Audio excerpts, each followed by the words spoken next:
चलेंगे भाई साहब के साथ।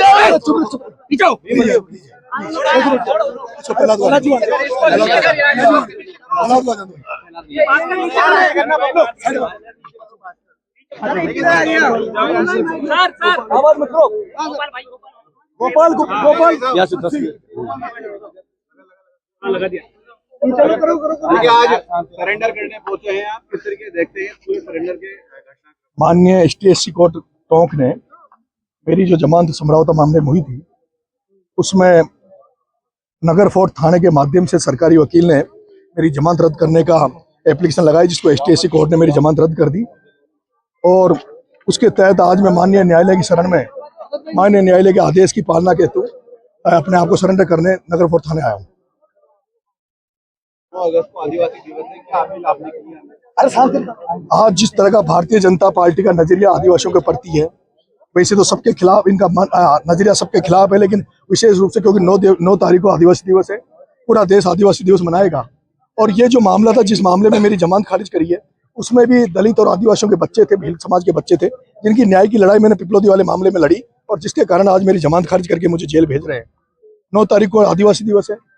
मैंने ये अपील करी है लोगों से कि आदिवासी दिवस के दिन मैंने ये आदेश निवेदन किया कि मेरी इस बार कोई भी व्यक्ति ना कोई ज्ञापन दे, धरना प्रदर्शन ना करें, लेकिन आदिवासी दिवस के दिन एक आदिवासी MLA जो भारतीय जनता पार्टी के राज में बीजेपी में सिटिंग MLA होने के बावजूद भी वो जेल की सलाखों के पीछे पड़ा है।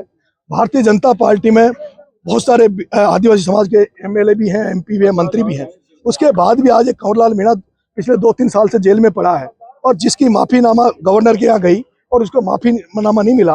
मैं चाहूंगा कि आदिवासी दिवस में पूरा समुदाय उसकी रिहाई की मांग करे, गवर्नर से अपील करे ताकि उसकी रिहाई की जाए। और ये जो चेहरा है भारतीय जनता पार्टी का, कि किस तरह से एक आदिवासी जो मीणा MLA था उसको हटाकर एक कांग्रेस का जो MLA बना प्रमोद जैन भाया, उसको जिताने के लिए पूरी भारतीय जनता पार्टी, ओम बिरला और ओम बिरला की पूरी टीम ने किस तरह से अंत के चुनाव में काम किया, और पूरी बीजेपी ने पूरा षड्यंत्र पूर्वक उसको पहले जेल भेजा कंवरलाल मीणा को, उसके बाद अपने भाई को जो कांग्रेस में था प्रमोद जैन भाया, जिससे इनके संलिप्तता है, उसको जिताकर ये लोग लाए। मैं इस समुदाय से सबसे निवेदन करूंगा कि उस कंवरलाल मीणा की रिहाई की बात करें। कांग्रेस की अगर बात की जाए तो कांग्रेस जो है बड़ा वोट देके कांग्रेस का, आपके मामले में कांग्रेस के बड़े नेताओं अब ये तो कांग्रेस जाने, क्योंकि मैं तो निर्दलीय चुनाव लड़ा हूँ, मेरे को तो टिकट भी कांग्रेस ने नहीं दिया, पर मैं तो आम जनता की लड़ाई लड़ता हूँ। मैं तो किसान और लोगों की जनता के बीच में रहता हूँ। और सरकार को ये लगता है कि जिस तरह से गाद का मामला आपके यहाँ था, कई अभी भी कई मूवमेंट ऐसे हमारे यहाँ, एक बारह में साबाद के जंगल को काटा जा रहा है ढानी के द्वारा, वहाँ एक मूवमेंट चल रहा है। सरकार को ये लगता है कि अगर ये बाहर रहेगा तो हमें डिस्टर्ब करेगा, इसलिए ये जेल में डालना चाहते हैं। और ये सब पहला मामला है। हर मामले में हाईकोर्ट शर्त लगाता है, जो भी हार्डकोर मुलजिम होते हैं, स्टे सीटर होते हैं, उन पर हाईकोर्ट ये देता है कि भाई अगर शर्तों का उल्लंघन किया जाए तो जमानत रद्द की जाए। लेकिन मुझे नहीं लगता आज दिन तक किसी की जमानत रद्द हुई है। पहला नरेश मीणा का ऐसा मामला जिसमें सरकार ने जाके, उस सरकार ने जिसने एक दिन तो हमसे समझौता किया, दबाव में आकर मेरे फादर से टेबल पे बात करी, मुकदमा वापस लेने की बात की, और आज वही सरकार मेरे खिलाफ जाकर मेरी जमानत रद्द कराई। मुझे ऐसा भी लगता है कि इनका ये प्लान है कि मुझे 2028 के चुनाव में चुनाव लड़ने से रोके। हो सकता है मुझे अभी डाल के मेरा ट्रायल चला के और जल्दी से जल्दी मेरा ट्रायल खत्म करके मुझे सजा देके, जैसे कंवरलाल मीणा को इन्होंने जेल में डाल रखा, जिसकी कोई आवाज नहीं उठी, ना भारतीय जनता पार्टी में बैठे मीणा विधायकों ने उठाई, ना किसी और ने उठाई। इनको ऐसा लगता है नरेश मीणा को डाल देंगे लोग भूल जाएंगे। लेकिन मेरा ये मानना है कि जितना मुझे परेशान कर रहे हैं, ये सोच रहे हैं आज खुशी मनाएंगे अगर नरेश मीणा जेल जाने से, तो मुझे लगता है कि ये अपने पैर खुद काट रहे हैं। विशेष रूप से ये जो सब कुछ हो रहा है, मैं उसके पीछे ओम बिरला का हाथ मानता हूँ।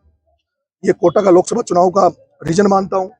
दूसरा ये मानता हूँ कि हाड़ौती में जिस तरह की 3-4 लोगों ने मिलकर पूरी हाड़ौती को लूट रखा है, प्रमोद जैन भाया, प्रताप सिंह सिंघवी, शांति धारीवाल, ओम बिरला, ये चारों मिलकर जिस तरह से कांग्रेस बीजेपी को इन्होंने मुट्ठी में लेके वहाँ कुटाराघात करते हैं, उसको लेके इनको लगता है कि नरेश मीणा अगर बाहर रहा, नरेश मीणा अगर विधानसभा में पहुंच गया तो हमारी पोल खोल देगा। क्योंकि अब तक हाड़ौती में कभी कोई ये बात नहीं होती थी कि हाड़ौती में किस जाति के कितने वोट है। पहली बार मैंने लोगों के सामने लाया कि हाड़ौती में धाकर समाज सबसे बड़ी संख्या में है, हाड़ौती में मारी समाज सबसे बड़ी संख्या में, गुर्जर समाज, मीणा समाज, लोग, ये जो किसान कम्युनिटी है वो आज भी वहाँ गुलाम है राजनीतिक तौर पे। वहाँ आज भी गुलाम है, उनको ना कोई धंधा करना मिलता है। वहाँ यहाँ तक ये कंडीशन है हाड़ौती में, अगर किसी को नौकरी करनी है, किसी को हाड़ौती में रह के नौकरी करनी है तो इनके दरवाजे पे जाए, और अगर कोई व्यक्ति इनके दरवाजे पे नहीं जाता तो उसको बाहर में जैसलमेर दिखा देते हैं। तो उनकी मैं लड़ाई लड़ रहा हूँ और इनको लगता है कि बाहर रहेगा तो हमें डिस्टर्ब करेगा। बाहर आने के बाद सबसे बड़ी बात जनता के लिए काम करता रहूंगा, जनता के लिए काम कर जैसा काम कर। जो मेन आपको उठाएंगे। देखो मेन मुद्दा तो अभी एक तो किसानों का खाद का है। मैं अभी आपके माध्यम से भी अपील करूंगा, अभी मानसून सत्र चलने वाला है विधानसभा में, अगर कांग्रेस जिंदा है, विशेष रूप से डोटासरा जी आपसे और जूली साहब आपसे भी निवेदन करूंगा, क्योंकि मैंने किसानों की हालत देखी है। अभी भी डीएपी का कट्टा चाहे वो कृषि मंत्री हो उनका एरिया हो या कहीं और हो, चाहे मुख्यमंत्री भजन लाल जी का एरिया हो, वहां भी डीएपी का कट्टा जिसकी रेट है 1350, लेकिन कहीं भी चले जाओ डीएपी का कट्टा 1350 नहीं मिलता। कहीं भी अटैचमेंट अलाउ नहीं है, उसके बावजूद अटैचमेंट लगाया जाता है। 1300 1350 कट्टा 2300 में दिया जाता है, और उसके अगेंस्ट मैंने अभी आंदोलन किया था। और छबड़ा में एक विधानसभा ऐसी राजस्थान की छबड़ा, जहां मेरे आंदोलन करने के बाद 1350 में डीएपी मिला था। अभी किसानों को यूरिया चाहिए, मक्का में और फसलों में यूरिया मिल नहीं रहा, ब्लैक होता है। 300 350 का यूरिया कट्टा 500 700 में मिलता है। मैं चाहूंगा विधानसभा में कांग्रेस अगर विपक्ष की भूमिका में है तो कांग्रेस उसको उठाए, जो भी बाकी जो नेता है वो इस मुद्दे को उठाए। दूसरा, अभी एक घात का मामला आपके यहाँ मैंने बार बार उठाया मीडिया के माध्यम से, और मैं प्रयास कर रहा था, लेकिन मेरी शर्तों के कारण मैं उसमें कुछ कर नहीं पाया। सबसे बड़ा भ्रष्टाचार, आज सबसे बड़ा भ्रष्टाचार आप ही के टोंक में, बनास में हो रहा है, जहाँ बिसलपुर में बड़े बड़े जहाज ओम बिरला गड़िया के चल रहे हैं, जिसमें गड़िया शामिल है गुजरात का एक व्यापारी, उसके जहाज चल रहे हैं, और वो खुला धड़ल्ले से चल रहा है। ना कोई पुलिस की नजर है, ना सरकार की नजर है। रोज 10 करोड़ की बजरी में वहाँ भ्रष्टाचार किया जा रहा है। इन सारे मुद्दों को अगर मैं जेल से निकला, और पहली बात तो मुझे ऐसा लगता है कि शायद हो सकता है मुझे निकलने ही नहीं दे। समर्थकों से अपील, मेरा ये निवेदन है कि मेरे मामले में, मेरी रिहाई को लेकर या मेरे मामले में किसी तरह कोई ज्ञापन, धरना प्रदर्शन ना करे। और एक मैंने ये भी निवेदन किया कि जेल में एक लिमिट होती है मुलाकातों की, तो जेल पे मिलने कम आए। सर जैसे आप जननायक है, युवाओं के मतलब युवा आपकी तरफ देखते हैं, आज सोशल मीडिया का जमाना है, युवा जागृत हो रहा है। आपने देखा नहीं जंतर मंतर पे जिस युवाओं की ताकत के आगे केंद्र सरकार को झुकना पड़ा। पहली बार हम देख रहे हैं देश में, या तो किसान आंदोलन में किसानों ने मोदी को झुकाया, या दोबारा युवाओं ने, छात्रों ने, जैन जी ने इनको झुकाया है। और आज आप यहाँ देख रहे हो बड़ी संख्या में युवा साथ में खड़े हैं। मेरा ये मानना है, जिस तरह का अभी राजनीति जो चल रही है, आज नरेश मीणा जब जेल जा रहा है तो सारे लोग देख रहे हैं कि किस तरह से एक जमानत में व्यक्ति को जमानत खारिज करवा के जेल में डाला जा रहा है। मेरा ये मानना है, अगर आज मैं भारतीय जनता पार्टी ज्वाइन कर लेता, आज अगर नरेश मीणा के सामने 2 विकल्प थे, एक विकल्प वो भी था जैसे हार्दिक पटेल जैसे बहुत सारे लोग जो बीजेपी में चले गए, एमएलए बन गए, नरेश मीणा भी बीजेपी में जाके अपने सारे मुकदमे खत्म करवा सकता था, सुविधाजनक राजनीति कर सकता था।